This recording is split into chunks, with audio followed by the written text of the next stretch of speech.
బట్టల మరకలు పూర్తిగా వదిలించే plant based detergent liquid Elim detergent liquid.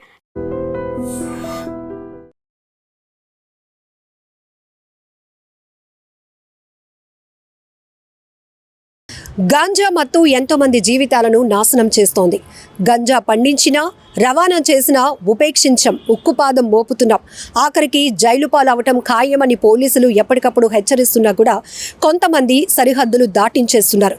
పోలీసులు కళ్ళుగప్పి వారిని చీట్ చేయాలి అనుకుంటున్నారు. కానీ కొన్ని సందర్భాల్లో ముమ్మర తనిఖీల్లో పట్టుబడి ఆఖరికి జైలు పాలవుతున్నారు.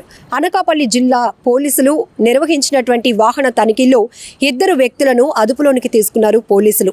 వీరు అల్లూరి జిల్లా ఏజెన్సీ నుంచి అనకాపల్లి రైల్వే స్టేషన్కు గాంజాను తరలిస్తూ ఉండగా పోలీసులు వాహన తనిఖీల్లో పట్టుబడ్డారు. 2-వీలర్పై తరలిస్తూ ఉండగా 2 వ్యక్తులను అదుపులోనికి తీసుకున్నారు. అయితే ఈ 2 కొత్త పద్ధతిని అవలంబిస్తున్నారు, కొత్త పద్ధతిని ఎంచుకున్నారు. పోలీసులకు పట్టుబడకుండా చాక్లెట్, అది కూడా కిట్కాట్ అని రాసున్నటువంటి చాక్లెట్ కవర్ ఏదైతే ఉంటుందో ఒక బిగ్ కవర్లో గాంజాను పెట్టి తరలిస్తూ ఉండగా పోలీసుల తనిఖీల్లో మాత్రం పట్టుబడ్డారు. వీరిద్దరిని ఇప్పుడు పోలీసులు అదుపులోనికి తీసుకున్నారు.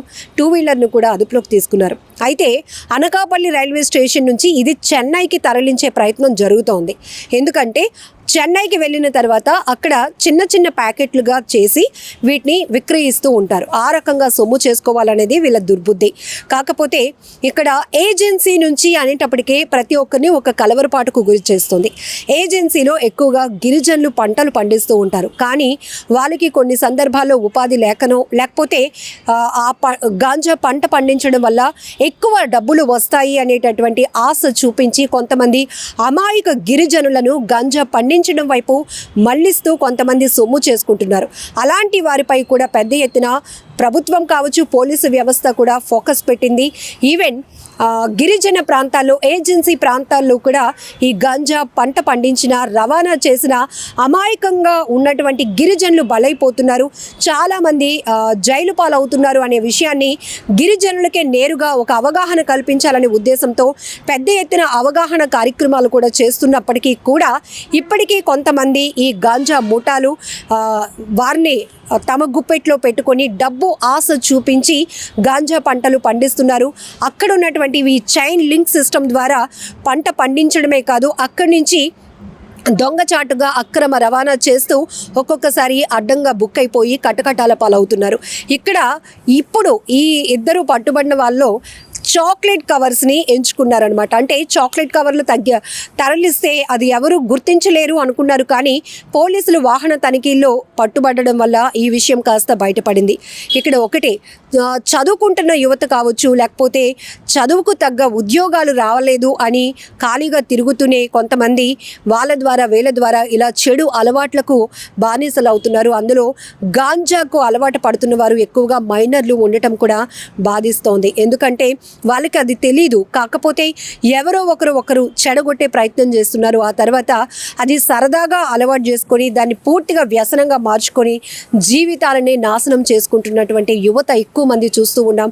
పోలీసులు కూడా ఆవేదన వ్యక్తం చేస్తూ ఉంటారు. ఎందుకంటే కొంతమంది ఏజెన్సీ నుంచి కానీ లేకపోతే కొంతమంది మహిళలకు డబ్బు ఆశ చూపించి ఏదో బట్టల బ్యాగుతో బస్సులో ట్రావెల్ చేస్తున్నట్టు గంజాని తరలిస్తున్నటువంటి ముఠాలు చాలానే ఉన్నాయి.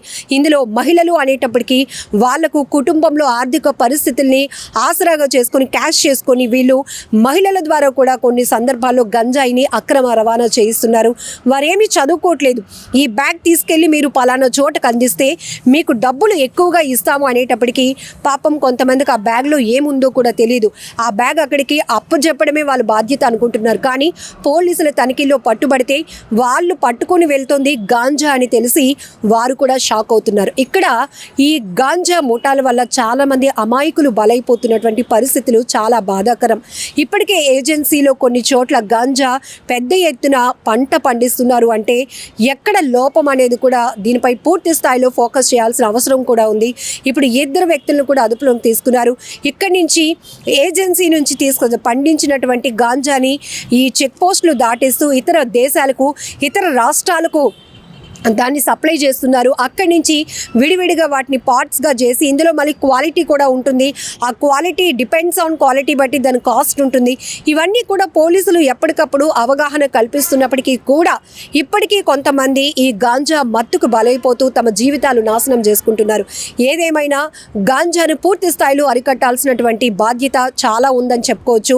సో ఇలా ఎవరైతే ఈ ముఠాలు ఇంకా ఫామ్ అయ్యి చెక్ పోస్టులు దాటించే ప్రయత్నంలో కొత్త కొత్త పద్ధతులు అవలంబిస్తూ ఉన్నారు. కొంతమంది అయితే ఏకంగా 4 వీలర్స్లో సీక్రెట్ లాకర్స్లో కూడా గాంజాను పెడుతున్నారు. లేకపోతే ప్యాసింజర్స్ కూర్చునే ప్రయాణికులు కూర్చునే సీట్ల కింద ఇంకా వాటిని నక్కిపెట్టి ఉంచినట్టు అంటే రకరకాల పద్ధతులు. ఇప్పటికీ పోలీసులు తనిఖీల్లో పట్టుబడినప్పుడు ఎలా పట్టుబడింది అని పోలీసులు వివరించినప్పుడు కూడా ఒక్కొక్కసారి షాక్ గురవ్వాల్సినటువంటి పరిస్థితి. సో ఇప్పుడు వీళ్ళు కూడా చాక్లెట్ ప్యాకింగ్ కవర్లో తరలిస్తున్నటువంటి గాంజా పట్టుబడడం వల్ల ఇద్దరు ఇప్పుడు జైలు పాలవుతున్న పరిస్థితి కూడా ఉంది. 2025 నిన్న సాయంత్రం ఎస్ఐ గారికి రాబడిన సమాచారం మేరకు గూడ్షెడ్ జంక్షన్లో ఒక యుద్ధ అనుమానితంగా బైక్ మీద వెళ్తుంటే ట్రాఫిక్ పోలీసు అదేవిధంగా మా ఎస్ఐ గారు వాళ్ళ స్టాఫ్తో పాటు పట్టుకోవడం జరిగింది. వాళ్ళని విచారిస్తే ఇద్దరు కూడా తమిళనాడుకు సంబంధించినటువంటి వ్యక్తులు. ఒకరి పేరు వచ్చి Raman Prabhakar, son of late Raman, 44 సంవత్సరాలు. ఇతను కోడాపల్లి జీమాడుగుల మండలం ఉంటున్నారు కానీ బట్ ఇంతకుముందు నేటివ్ ప్లేస్ ఆయనది తమిళనాడు. అదేవిధంగా ఇంకో అతను జేవీరన్ కారుతి వీరదేవన్, సన్ ఆఫ్ కారుతి వీరదేవర్. ఇలా ఇద్దరు. ఇతనిది వచ్చి మధురై ఉసులపట్టి గ్రామం, తమిళనాడు డిస్టిక్ అనమాట. సో ఇందులో ఎవరైతే దేవర్ అన్న అని ఉన్నాడో సెకండ్ పర్సన్ చెన్నైలోని ఆవడి ఆ ప్రాంతంలో చిన్న ప్యాకెట్స్ కింద అమ్మడం కోసం ఇక్కడ 10 కిలోల గాంజా వాళ్ళ దగ్గర పట్టుకోవడం జరిగింది. అదేవిధంగా ఒక బైకు వాళ్ళు పాడేరు ప్రాంతం నుంచి తీసుకొని ఇక్కడ మన అనకాపల్లిలో ఆ బైక్ పార్క్ చేసి అదేవిధంగా ఇక్కడ ట్రైన్ మీద చెన్నై వెళ్ళే క్రమంలో మనకు గూడ్షెడ్ జంక్షన్లో పోలీస్ వారికి కనిపించడం జరిగింది. వాళ్ళు పారిపోతుంటే పట్టుకొని వాళ్ళ దగ్గర నుంచి 2 సెల్ ఫోన్స్ అదేవిధంగా 10 కిలోల గాంజాయి బైకు స్వాధీనపరుచుకున్నాం. ఈ కేసు దర్యాప్తులో ఉంది. ఈరోజు రిమాండ్ నిమిత్తం కోర్టుకు తరలించడం జరుగుతుంది.